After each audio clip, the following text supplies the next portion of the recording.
From Lagos, the nation's commercial capital, this is the news at 10. Live from Channels Television. Reporting tonight, Ayotunde Balogun. Hello and welcome tonight. The Speaker of the Rivers House of Assembly, Martin Amewule, 16 other lawmakers defect to the All Progressives Congress. FCT Minister Nyesom Wike describes the defection of the Rivers lawmakers as regrettable, insists he remains committed to the People's Democratic Party. Supreme Court strikes out suit filed by the Attorney General of Osun State over the withheld allocations due to local governments in the state. And Trump warns Europe of civilizational erasure, casts doubt on reliability of some long-standing allies. On business news, Nigeria's crude oil production expected to hit 1.73 million barrels per day in 2026, and that's according to latest forecast by Fitch Solutions company BMI. On Sports News tonight, the draw for the first ever 48-team finals of the 2026 World Cup holds in Washington, with U.S. President Donald Trump playing a prominent part in a star-studded ceremony. And from the nation's capital, residents of Ebolo village in the Galamela Odolo local government area of Kogi State appeal to the state government to fix their roads following the accidents that claimed the lives of 3 school children.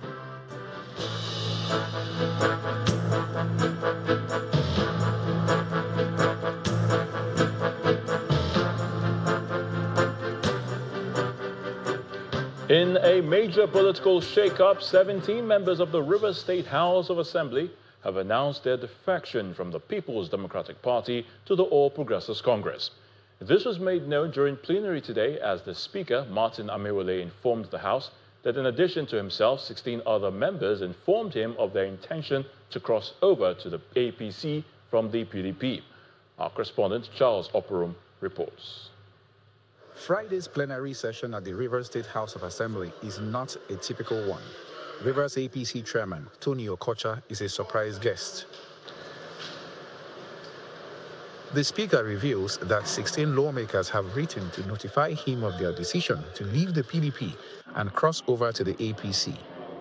I'd like to inform the House that I have been informed by 16 members of the Rivers State House of Assembly of their decision to leave the People's Democratic Party and move to the All Progressive Congress. All 16 members, including the Speaker, have so decided to leave the People's Democratic Party for the All Progressive Congress.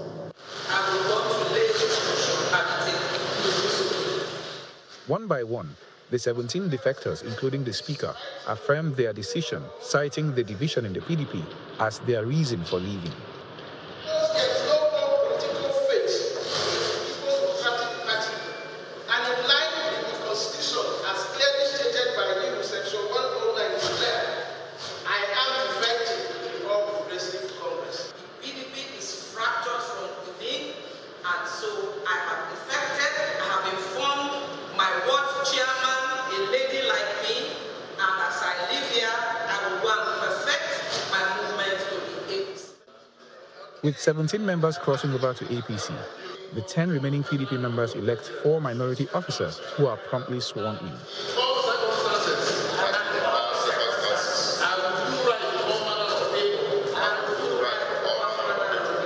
Immediately afterwards, the leader informs the House about the governor's failure to properly constitute a cabinet and the lack of an attorney general in the state. As of today, the governor is running the state with 8 commissioners out of 25. Sadly, Mr. Speaker, the Rivers State does not have an attorney general and commissioner for justice, which is a contravention of the Constitution. The Speaker replies, saying they have taken note and will act on it in due course. What the leader has just done is to draw the attention of this House once again to the fact that upon the termination of emergency rule by the President, this House by resolution once again reminded the governor to heed to the call and do the needful. Where in December, the governor has not considered his executive council the way he should. And this is truly in contravention of the 1999 Constitution as amended. Speaking after plenary, the state APC chairman hails the decision of the lawmakers. Some time ago, a lot of you carried that the assembly members had defected to the All Progressive Congress at some point, and I said no, that wasn't correct. Then I visited with them, and in fact, I invited them to an occasion where they came and we all exchanged pleasantries, and that was all we did. Today, at least you have seen me today, inside the assembly, the Hallowed Chamber, receiving my members, and I'm happy. The House also receives a petition on a gas leak in Bile before going on recess to resume on the 26th of January 2026. With this move, there are now 17 APC and 10 PDP members in the Rivers State Assembly. Charles Operum, Channels Television News. Meanwhile, the Minister of the Federal Capital Territory, Wike, has described the defection by the Speaker of the Rivers State House of Assembly, Martin Amewele, and 16 other members of the Assembly as unfortunate, stating that he was never informed before they took the decision. Mr. Wike stated during an interview after inspecting an ongoing road construction in the nation's capital, road construction project that is.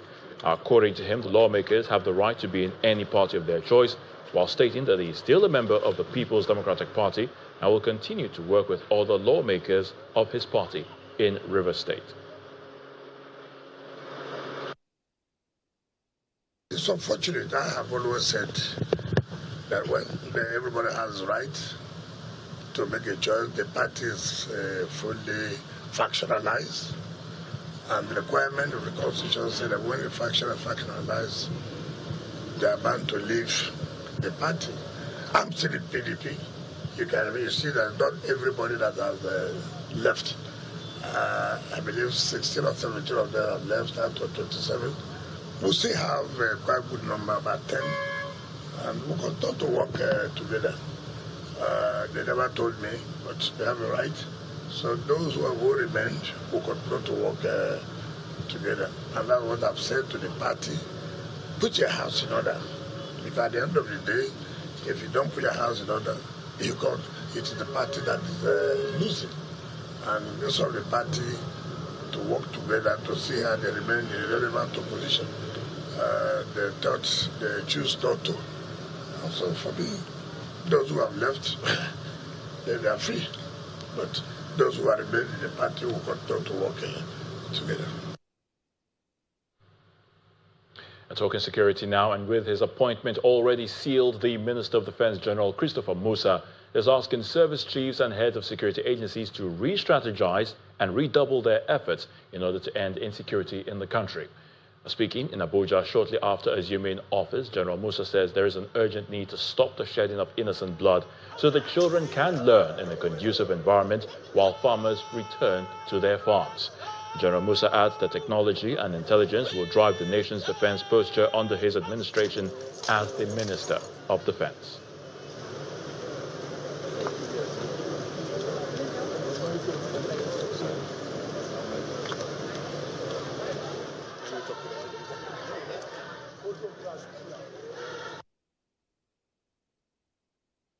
I expect the highest standard of professionalism, integrity, and urgency to duty from all of us. We do not have time. We are going to continue to hit the ground running. We must respect the human rights of Nigerians. We make mistakes, we must try to avoid them. But if we make, because we are humans, we must take necessary action to ensure that we make amends. I will always continue to encourage candid advice and robust debates. But once a decision is taken, we must move as one united team. There will be zero tolerance for corruption, indiscipline, or indolence. Our loyalty is to Nigeria and the Nigerian people.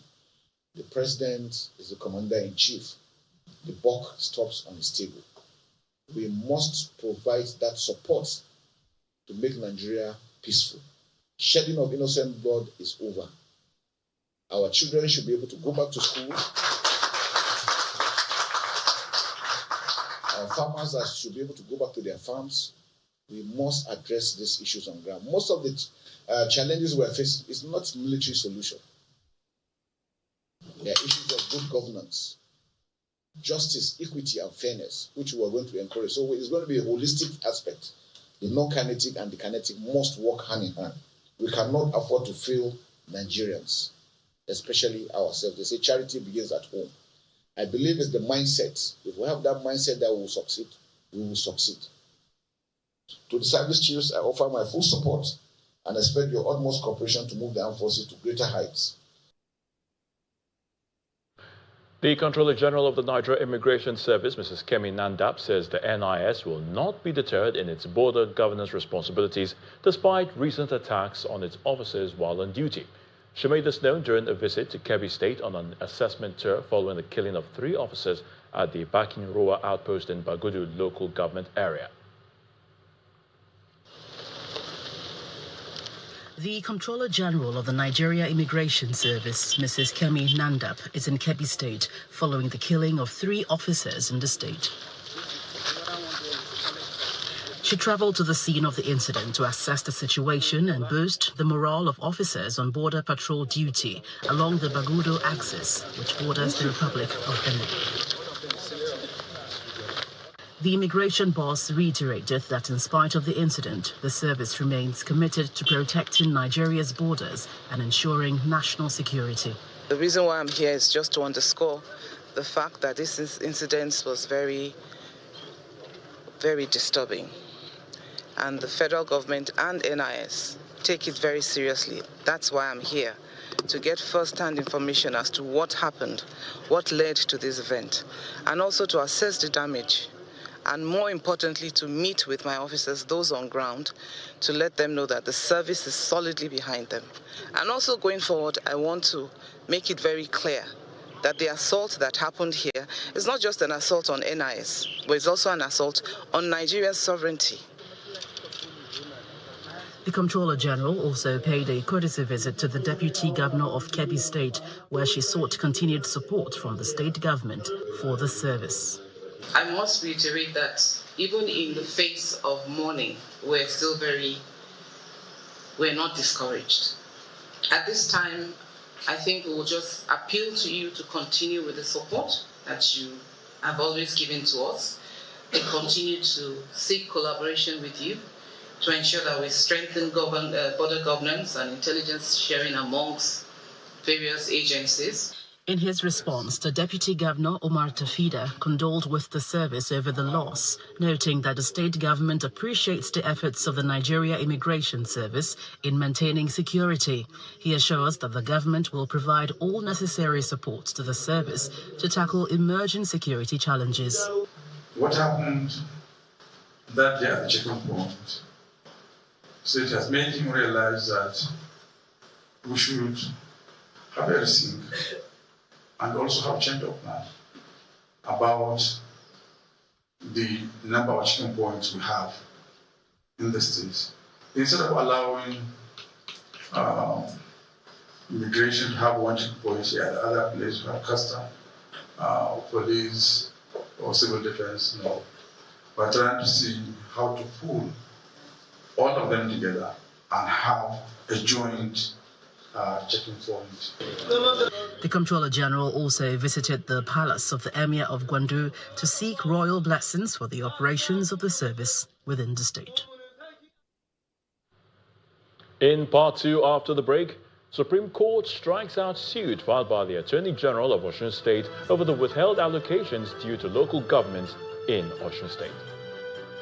Please stay with us.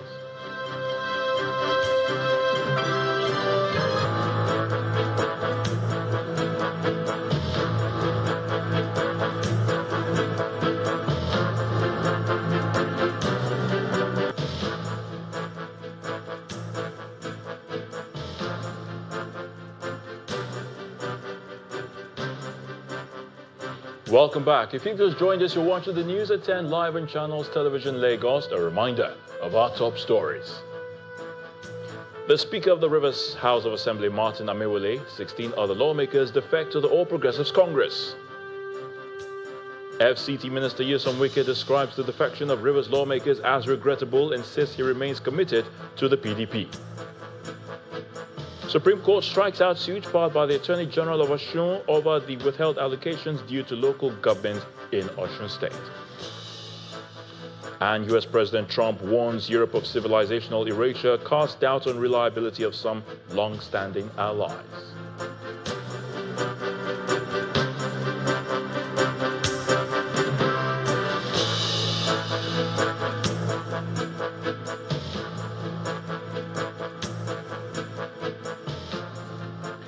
To legal matters, the Supreme Court of Nigeria has struck out a suit filed by the Attorney General of Osun State against the Attorney General of the Federation in relation to the dispute over the withheld allocations due to local governments in Osun State. In a split decision of 6 justices to 1, the Apex Court held that the Osun State Attorney General and Commissioner for Justice has no legal right to have instituted the case on behalf of the 30 local governments in the state. The court held that those who won the local government election and inaugurated are the right persons that can sue and be sued directly. Justice Mohammed Idris, who read the lead judgment, held that the federal government was wrong in withholding the local government funds, adding that the action was in breach of the 1999 Constitution.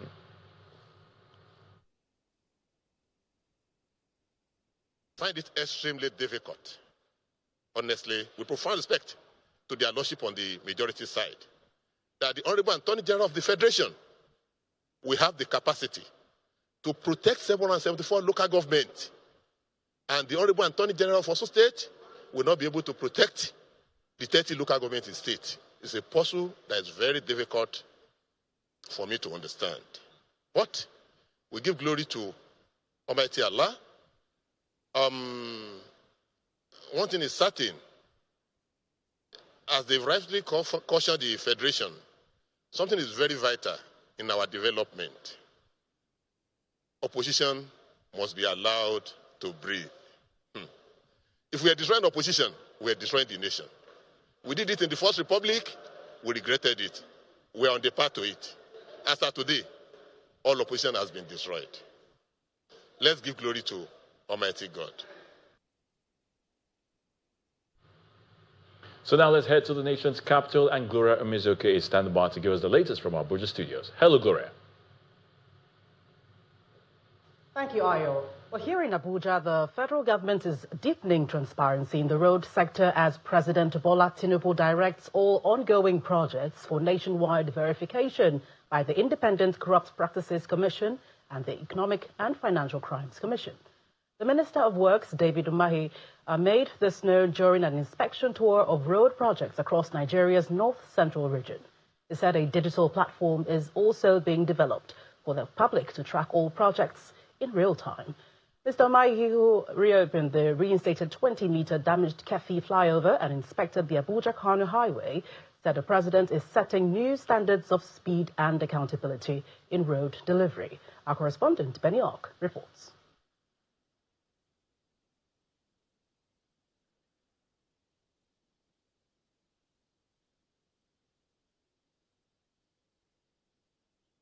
Mr. David Umahi is leading the inspection of key federal roads to assess quality, work speed, and compliance with the president's new transparency mandate. The tour follows President Tinubu's order that all road projects be submitted to the Independent Corrupt Practices Commission and the Economic and Financial Crimes Commission for verification, a move aimed at cleaning up the sector and boosting public confidence. The first stop is Keffi, where the minister reopened the reinstated flyover that failed earlier in the year. The structure, now fully rebuilt with new safety features, was completed in record time. The moment this happened, the Nasarawa governor called me, the public, social media, and I immediately went to the president. Within 24 hours, he released the money for this project. You know, it's unprecedented. It's with all gratitude to God Almighty and with deep reflection on the commitment of Mr. President to the people of this country, divinely. It is my pleasure on behalf of all of you to commission this, Keffi flyover bridge that was damaged. I want it to be released for traffic use while you go ahead and fix your solar light. In the name of the Father, in the Son, and Holy Spirit. The bridge is open, so the public should use it. From Keffi, Mr. Mai proceeds to the Abuja-Kaduna-Kano Expressway, where he reviews progress on the redesigned concrete pavement section. He says the new approach will deliver stronger, long-lasting roads. From next year, any new project you are doing must be on concrete. Because even the ones done by the previous contractor, you can witness that it's already failing. And that's why we must have to, concession this road so that the ones that is completed will be maintained. And this is what is feasible. But what is most feasible is that when this road is completed, they can now toll it and maintain it. And that is very, very important. The tour aims to underscore a new phase of speed, quality and accountability in road delivery, a model the federal government plans to extend across all major highways under the renewed Hope agenda. Benny Ark, Channels Television News. And over to Kogi State, where at least 3 school children have been killed in Egbolo village in Igalamela, Udolo local government area of Kogi State, when a truck laden with rocking sheets lost control and reversed into a ditch. The grieving community is asking the state government to provide social infrastructure in the community. According to eyewitnesses, the children were struck down on their way to school. 2025 remains a black day for the residents of Egbolo community in Igalamela, Odolu local government area of Kogi State. A tragic accident occurred, claiming the lives of school children as a truck conveying roofing sheets heading to Ida local government area of the state lost control and plunged into a river while climbing a hill. Residents blame the incident on the state of the road, lamenting the absence of basic amenities in the community. The trailer revised back. So as they revised the back, all our children somehow have mind the job done, and some, when they get the mind, they just realize their mind. Days after the incident, the community is still grieving, and the family of those affected are still coming to terms with the loss.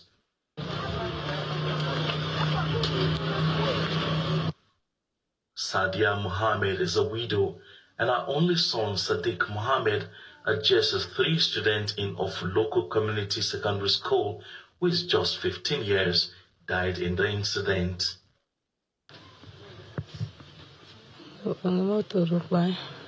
I heard people shouting that an accident had occurred not long after my son left home for school. We all ran to the site of the incident to see what had happened, and behold, the first corpse I saw was that of my son. Salamatu Musa, a mother of 3 children, lost her eldest son, who is in JSS1, in the tragic incident. Surrounded by sympathizers, she explains how she received the news of the incident. I prepare breakfast for him. Mommy, I'm ready now. Give me the breakfast, and I give him. He went to take my ATM to barb his hair, and he tell me, Mommy, I'm ready. I'm going to school now. I tell my boy, bye. Sahadatu James also lost her only child in the incident. I was sitting outside here when someone ran to call me that my son was involved in the accident. When I got there, it was his lifeless body I saw on the ground. That is the only child I have. Where will I go from here? It is better I die too.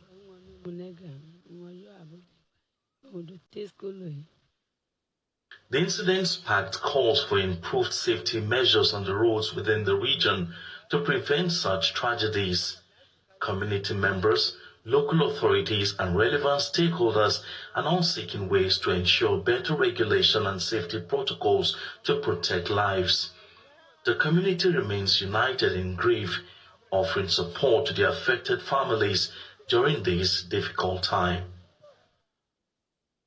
Well, we turn attention now to the Minister of Information and National Orientation, Mr. Mohammed Idris, who is urging the leadership of the Institute of Chartered Accountants in Nigeria, ICAN, to lend its full support to the federal government's new tax regime scheduled to take off on January 2026.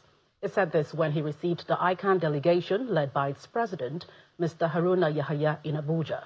The minister, who described ICAN as a critical stakeholder in national economic reforms, noted that the success of the forthcoming tax policy overhaul will depend greatly on the cooperation of accounting professionals across the country. He also assured the collaboration of the federal government in supporting the activities of the institute.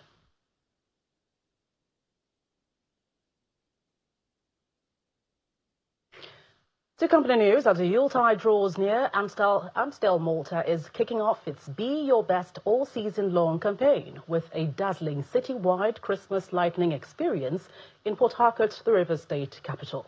The campaign is aimed at bringing warmth and cheer to families this festive season.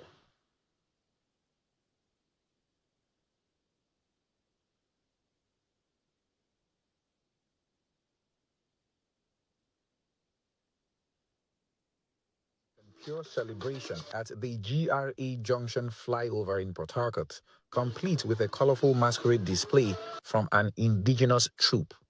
Excitement builds as fun seekers gather for the official switch-on of the Amstel Malta Light Up campaign, an initiative designed to transform the city's holiday atmosphere. The MD of Nigerian Breweries, who is welcomed with songs and energetic dance, says the Christmas lighting project is not exclusive to Port Harcourt, but is happening simultaneously across major cities to spread joy nationwide. But what we're doing for Christmas is much more than lightning Port Harcourt. We're doing this for the first time in the history of Nigerian breweries. We're doing this across Nigeria. So gentlemen from the press, you need to understand that we're not only doing this here, we're doing this in most of the big cities of Nigeria because we want to bring the joy of Christmas to the people of Nigeria. The way Nigerian Breweries is doing business is not only selling fantastic products, it's also bringing the joy of true togetherness. It's bringing joy to people and to communities. So by these lights, we wanted to bring to the families, to the community, to Port Harcourt, the nice lights of Christmas. The company's top brass then ceremonially switch on the lights to cheers and applause from all gathered as they beautify the city.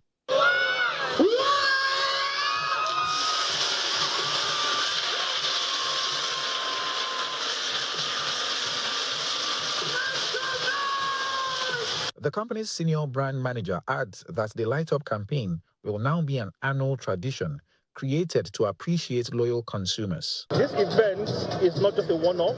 It's going to absolutely be a yearly event. And why yearly? Because we believe that the Yuletide season is a season very essential to every consumer. It's a season that brings up the hope of a better year. And at Amstel Malta, we believe that you can be your best. We believe that this event can actually bring the best out of our consumers. So it's an expression of our gratitude to our consumers, as well as our expression of our optimism in the people of Nigeria. Two-time Guinness World Record holder Tacha describes the initiative as a gift to families, while radio personality Honey Ojukwu says the lights bring magic to the city. I love this initiative Amstel Malta is doing, going to different cities and lighting up. This is amazing. You guys can see how beautiful my background looks. Oh, it has changed the ambience of the city. We're totally ready for Christmas in a different way, and Amstel Malta has brought it to the table. So I am excited. Christmas is upon us, PA City. Amstel Malta, Nigeria's premium malt drink, says more cities across the southeast and south-south will be lit up in the coming days, all part of its mission to amplify Christmas cheer across the region. Charles Opurum, Channels Television News.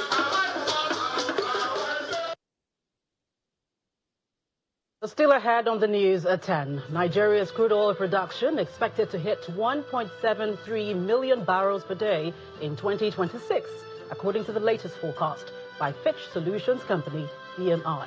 That's some business news. Let's join us.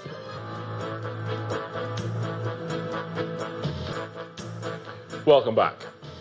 Cement manufacturing giant Dangote Cement PLC has held its annual Ember Safety campaign aimed at educating road users on safety measures and best practices to prevent carnage and injuries in and around communities where it operates.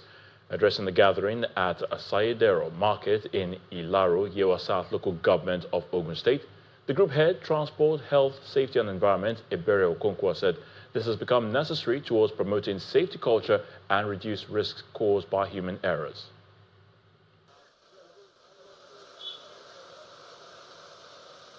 The Amber Safety campaign is part of numerous initiatives apart from training of hundreds of truck drivers on operational efficiency and safe driving practices by Dangote Cement as part of its Absolute Safer Roads policy. And having realized that road accidents often occur as a result of mechanical fault, and largely these road users, drivers, especially motorcycle riders, officials of roads enforcement agencies, managers, and staff of Dangote Transport Unit have gathered to promote operational efficiency and safe driving practices. Towards the end of the year, we always record incidents involving motorcycle riders, pedestrians who do not know how to navigate around the truck. So this is a way of sensitizing them about blind spots around the truck and how to navigate our truck safely. So we are assuming that man waiting for inside that motor now, that is the truck driver. Participants were taken through practical demonstrations of some of the human errors thought to be responsible for road accidents and avoidable loss of life. We have majorly 4 blind spots. And this blind spot, number 1, is at the front of the truck like this. The second one is by the door side, left by the passenger door side. The third one is by the driver's door side.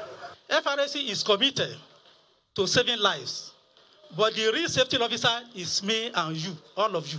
The person holding the steering or handling the motorcycle. Every choice you make on the road is either protecting your future or destroying your destiny. Some of the participants commended Dangote Cement for the gesture, which they said has become an eye-opener. We don't know that there is something that we call blindfolding. Like, we think if the driver is on the truck, you always see around the truck, but as they demonstrate the blindfolding, like the front one and the other side and the back one, the driver cannot see it. We really appreciate that they demonstrate this to us. The high point of the safety campaign and awareness was the distribution of safety kits to road users associations towards promoting safety practices.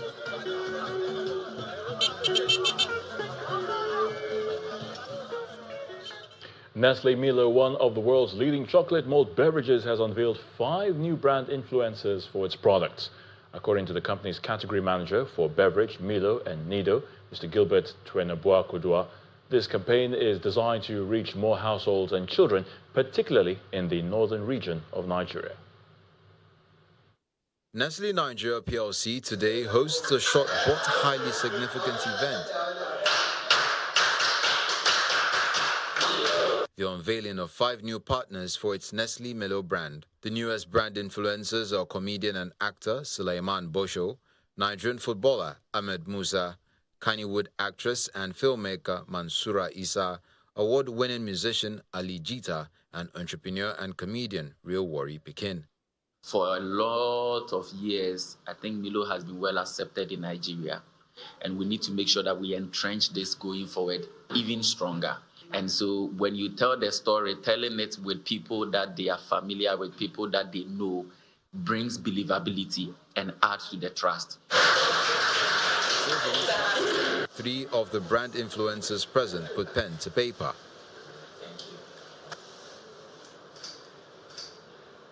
Bosho for joining us.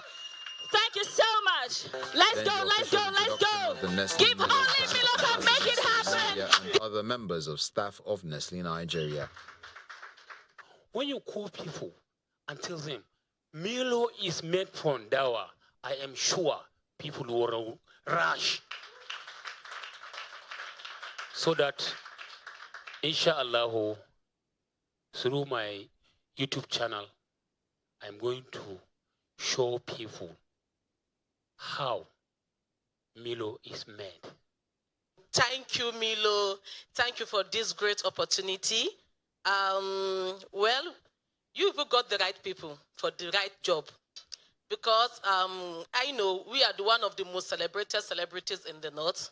And this is going to bring some changes in my own community personally. I'm going to start with my primary school in Jos so that we'll go back to that kid and give them all the support that they need with Milo.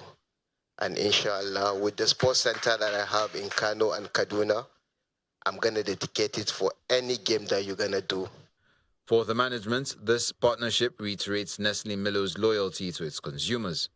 So for all our consumers, all our shoppers, for all our brand lovers, Milo is here for you. The nutritive products that you've enjoyed is the same quality, the same richness. We are even bringing amazing people that you love on board to join this journey so that even as you consume your favorite product, you also consume your favorite influencers that you know, the footballers, the comedians, the musicians, all of it, one complete package from Milo to you with love. The Nestle Milo brand influencers say they are more. That Nestle Milo remains a great choice for a balanced morning breakfast. And cocoa helps wake up the champion in your child. Energized energy to go further. From Nestle. Dominic Iwu is right here to give us the latest in the world of business. Dominic.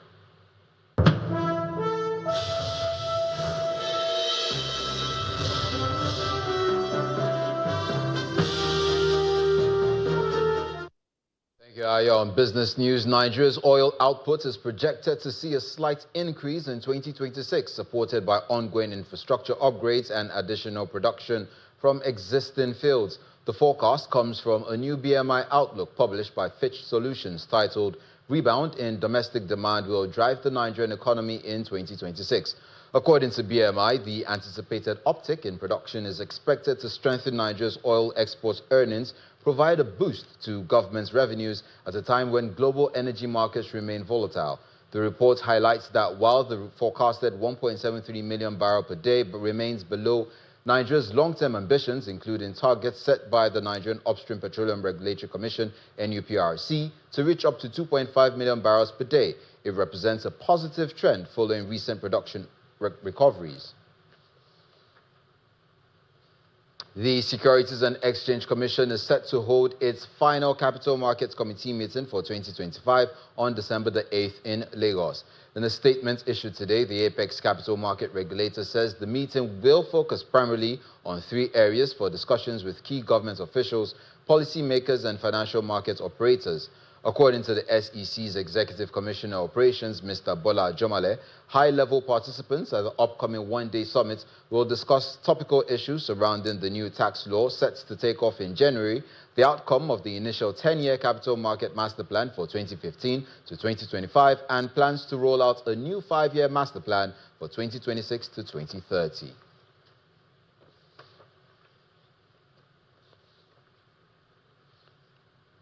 Trading at the NGX continued in positive territory for a 4th consecutive day. Lydie Williams brings the highlights of today's trading session.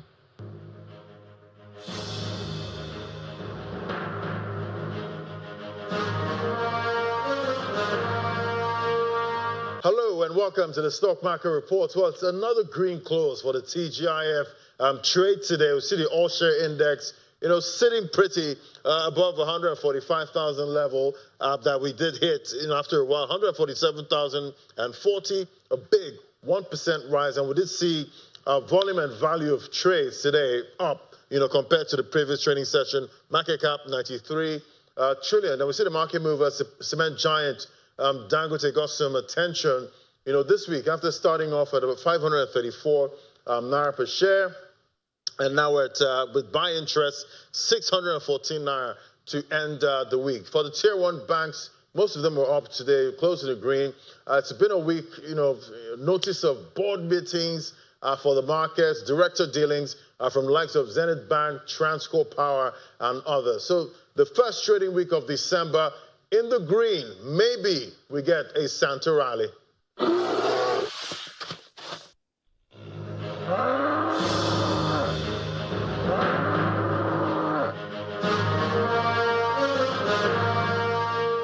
Thank you, Ladi. Let's see the closing performance of other major global equities.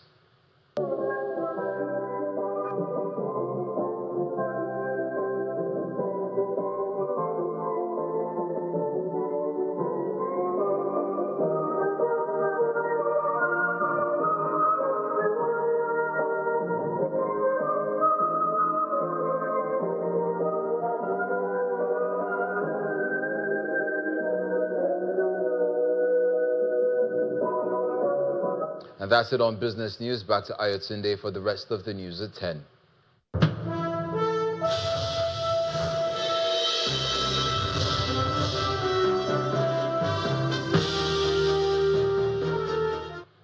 Many thanks, Dominic.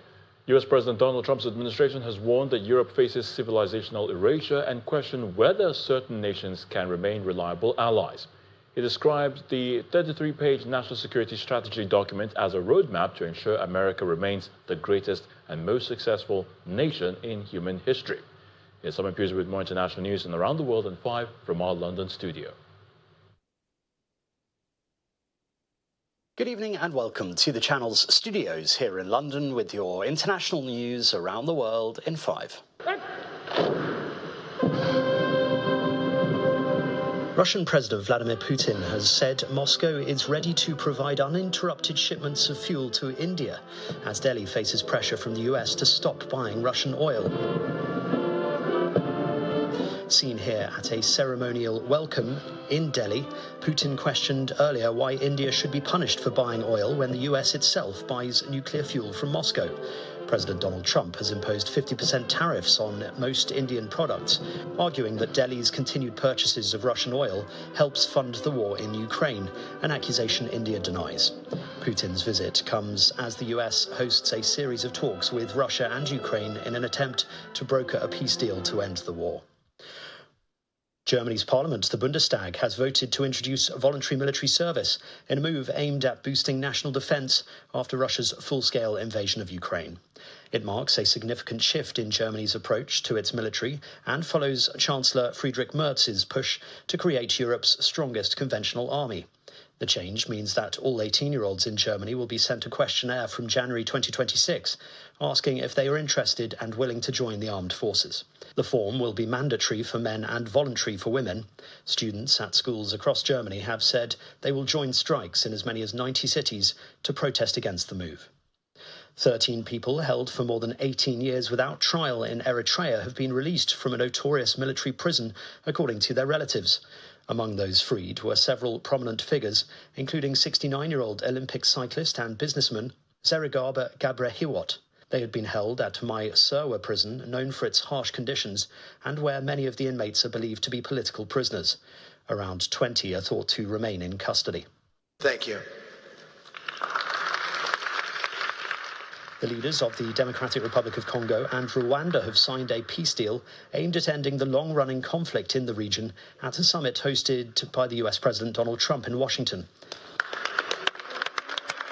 However, analysts have pointed out that this was just the endorsement of an agreement reached in June that has failed to end the fighting.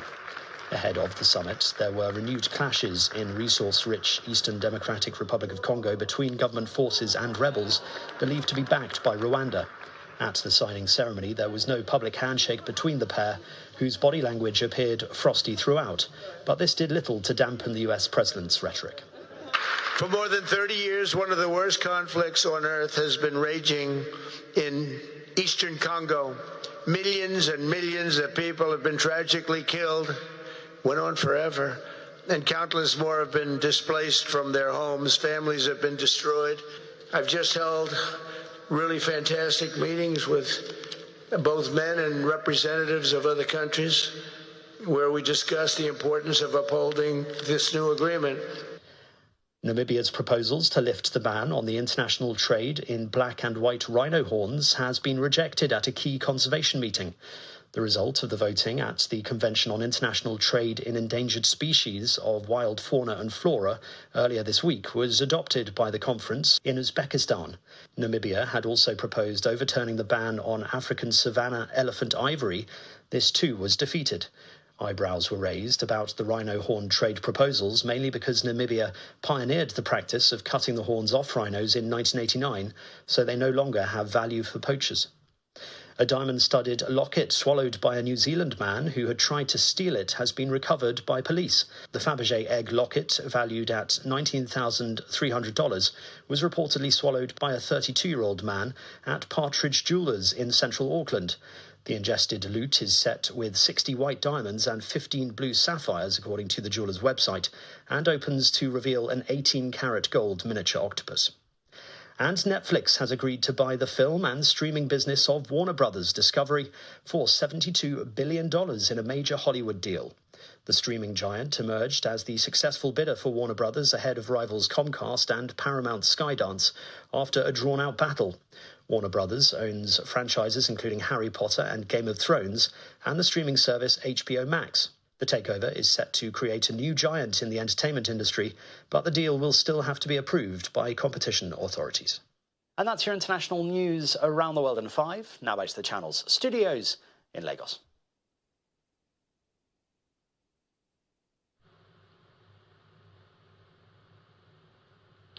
Many thanks, Simon. Time now for some sports news with Chris Illems. Chris.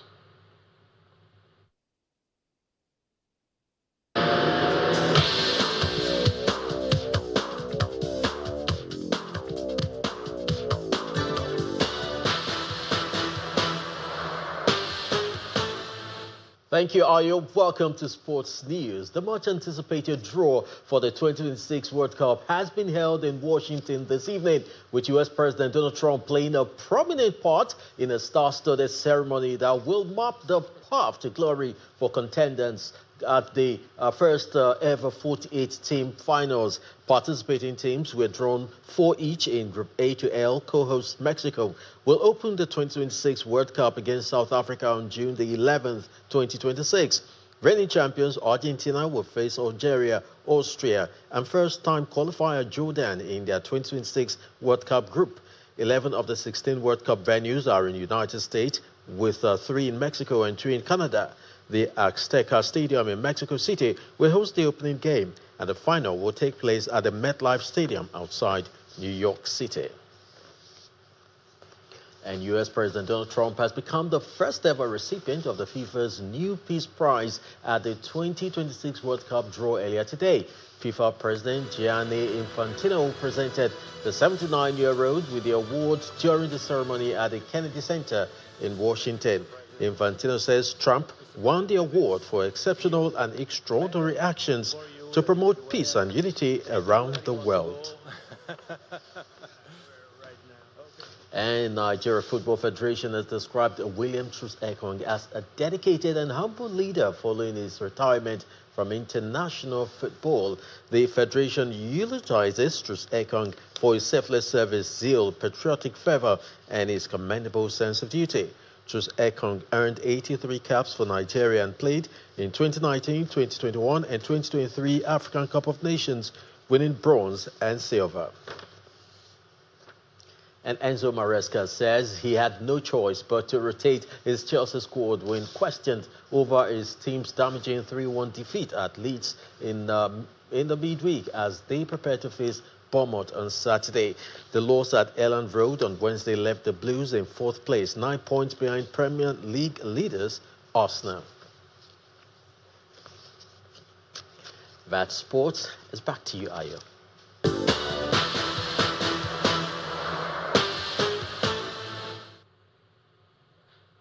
Many thanks, Chris. Nigerians are mourning the passing of a distinguished lawyer and patriot, Mr. Olusegun Awolowo Jr., the grandson of the late Chief Obafemi Awolowo, who died at the age of 62. Tributes are being paid to the late Olusegun Awolowo, a devoted public servant, lawyer, and community leader who has left behind a legacy of service and excellence. A tribute night, wakekeep, and funeral ceremony were held in his honor, with government personnel and community leaders attending to pay their last respects. Speaking at the ceremony, Femi Gbajabiamila, representing President Bola Tinubu, described the late Awolowo's demise as a huge loss, commending his contributions to the nation's development and his success in carrying on his family legacy. Some high-profile personnel who were in attendance include President of the Senate, Godswill Akpabio, Governor of Ogun State, Dapo Abiodun, and the Governor of Lagos State, Babajide Sanwo-Olu, among others.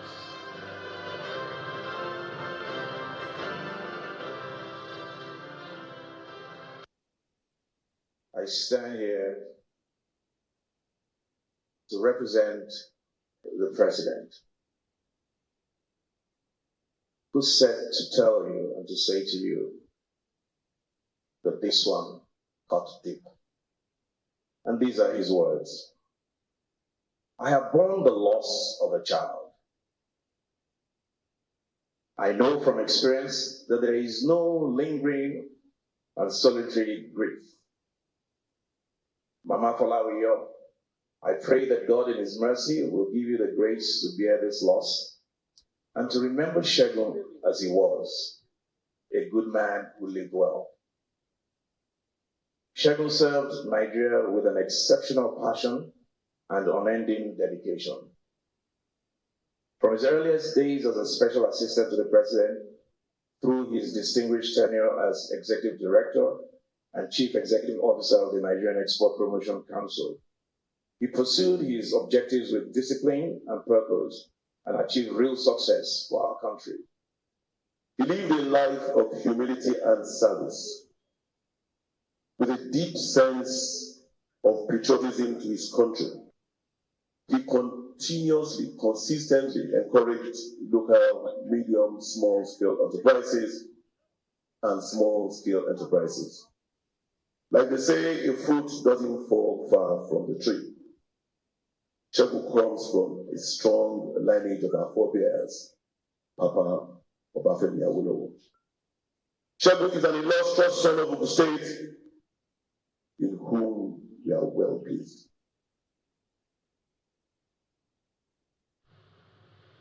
And the main news again. The Speaker of the Rivers House of Assembly, Martin Amewule, and 16 other lawmakers today defected from the People's Democratic Party to the All Progressives Congress, APC. That's the news at 10 tonight. Thank you so much for watching. I'm Ayo Tunde Balogun. To have a great weekend.